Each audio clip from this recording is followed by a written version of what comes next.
राहुल गांधी से पूछा गया, बीजेपी हिंदू पार्टी है, लेकिन कांग्रेस ने भी तो मुस्लिम लीग के साथ गठबंधन कर रखा है। राहुल गांधी ने जो उत्तर दिया वो हम सभी को पता होना चाहिए। Muslim League is a completely secular party. Right. There's nothing non-secular about Muslim League. Rahul Gandhi ने एक झटके में भारत के बंटवारे और लाखों हिंदुओं के नरसंहार के इतिहास पर अपने झूठ की सफेद चादर डाल दी। लेकिन इसका आविष्कार राहुल गांधी ने नहीं किया है।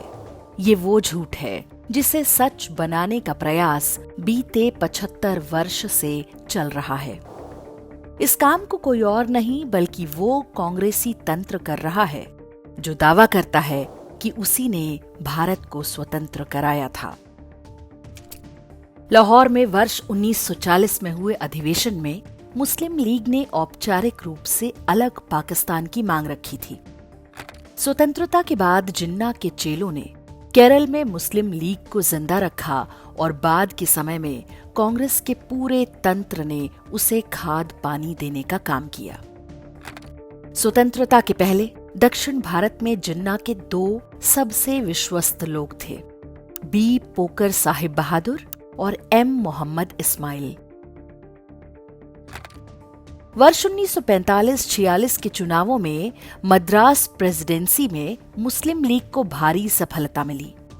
ये वो क्षेत्र है जहां आज तमिलनाडु, केरल, कर्नाटक और आंध्र प्रदेश आता है।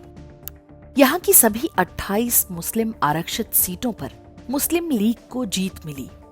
यहाँ तक कि स्वतंत्र भारत के लिए जो संविधान सभा गठित हुई उसमें भी 3 सीटें मुस्लिम लीग को मिल गईं। वर्ष 1947 में अलग मुस्लिम देश बनने के बाद भी जिन्ना के ये चेले वहां नहीं गए। स्वतंत्रता के मात्र 7 महीने बाद 10 मार्च 1948 को एम मोहम्मद इस्माइल और बी पोकर ने मुस्लिम लीग की बैठक बुलाई। मद्रास के राजाजी हॉल में हुई इस बैठक में मुस्लिम लीग के पुनर्गठन की घोषणा की गई और इसका नाम बदलकर इंडियन यूनियन मुस्लिम लीग कर दिया गया। जिन्ना का करीबी एम मोहम्मद इस्माइल इसका पहला अध्यक्ष बना और उसे नाम दिया गया कायदे मिल्लत, यानी देश का नेता। जिन्ना के इन दोनों चेलों ने स्वतंत्रता और विभाजन के तत्काल बाद ही भारत के अगले बंटवारे के अपने मिशन पर काम करना आरंभ कर दिया।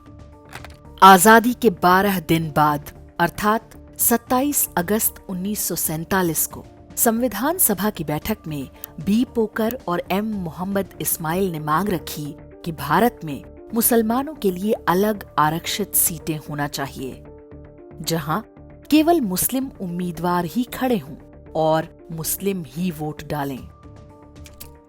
वर्ष 1954 में जब हिंदू मैरिज एक्ट पर बहस चल रही थी, तब मुसलमानों के लिए भी मुस्लिम मैरिज एक्ट लाने की मांग हुई थी। अगर ये मांग तभी पूरी हो जाती तो उसी समय 3 तलाक पर रोक लग गई होती। लेकिन जिन्ना के इन दोनों चेलों ने नेहरू सरकार से मोलभाव जारी रखा और मुस्लिम वोट बैंक के चक्कर में नेहरू उनके आगे नतमस्तक होते रहे। हिंदू मैरिज एक्ट पर बहस के दौरान मुस्लिम लीग के सांसद एम मोहम्मद इस्माइल ने 11 दिसंबर वर्ष 1954 को राज्यसभा में जो कहा, नेहरू सरकार ने देश के मुस्लिम समुदायों की भावनाओं का आदर किया और उन्हें इस विवाह अधिनियम से बाहर रखा। हमारा मुसलमानों का अपना खुद का एक कानून है जो हमारे मजहब के आधार पर बना है। ये कानून हमारे धर्म का अटूट हिस्सा है और हम इसे अपनी जिंदगी में सबसे पवित्र और सबसे अनमोल मानते हैं। अर्थात मुस्लिम लीग के नेता अलग इस्लामी देश बनाने के बाद भी भारत में शरिया कानून की मांग कर रहे थे। तब से लेकर आज तक ये पार्टी केरल में कभी कांग्रेस तो कभी वामपंथी दलों के साथ गठबंधन करती रहती है। कांग्रेस और कम्युनिस्ट दोनों ही स्वयं को सेकुलर बताते हैं। उनका दुस्साहस इतना बढ़ चुका है कि मुस्लिम लीग को भी सेकुलर बता रहे हैं। वर्ष 1960 में नेहरू ने मुस्लिम लीग के साथ सत्ता में भी भागीदारी की थी।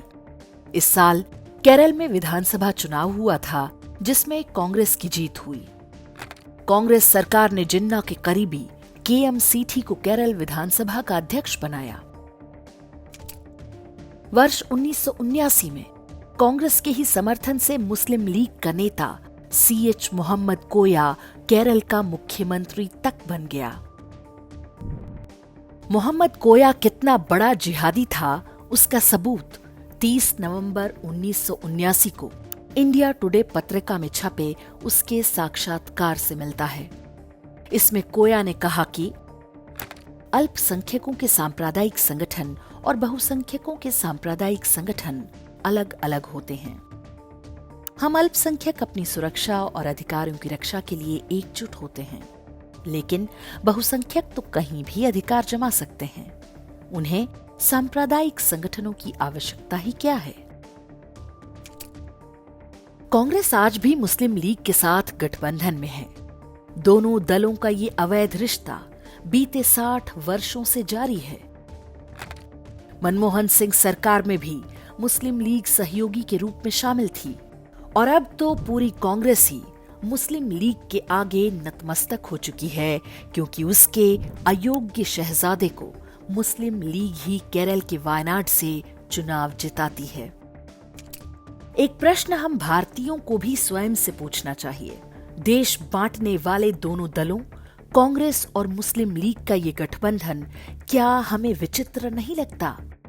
सेकुलरिज्म के नशे में हम कब तक अपनी आंखों पर पट्टी बांधे रखेंगे?